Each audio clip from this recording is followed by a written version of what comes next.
So let's talk about this book, Atomic Habits by James Clear.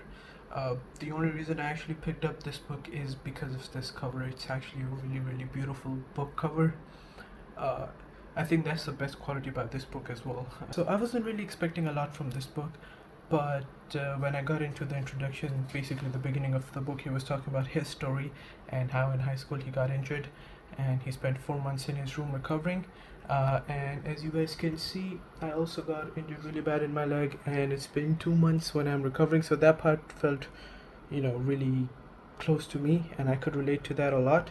So I was like, okay, I'll give this book a chance, and I started, getting into it. And the beginning of the book is not bad; it's quite nice, and he does have some really, really good advice. But I would say one bad thing. But I would say one bad thing about this book is that it's like this thick, but this is pretty much all you need to read, and you get the gist of everything. And so in this book, he talks about improving by 1% every day, and you can see the graphs on the screen, and he talks about compounding, but that's just not how compounding works. You just don't improve 1% every single day. Like for example, going to the gym, first day you can do, for example, 100 reps of bench press, which is pretty impressive, but let's just take that an example. The second day is going to be 101. The day after that is going to be 102 because it rounds off to. But after like many days, once you're at 1,000 reps, the day after 1,000 reps, you cannot really do 10 more reps. Does that make any sense? Because 1,000 is already impossibly hard, at least for me. Maybe some gym members can do, but like if your limit is 1,000, you cannot go 1,010 just the day after that.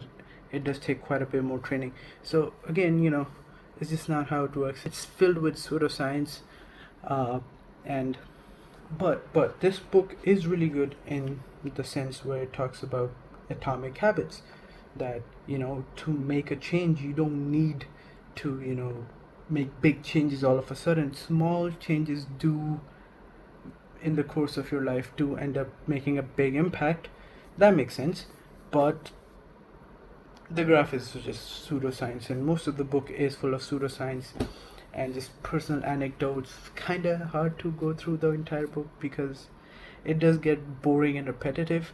But other than that, if you really want to make a change in your life, you wouldn't really need this book or any self-help book for that matter. And if you cannot make a change without this book, then this book is also not really going to help you. Changing your life and changing the way you live your life comes from within than any other external source. It can give you motivation for some time, but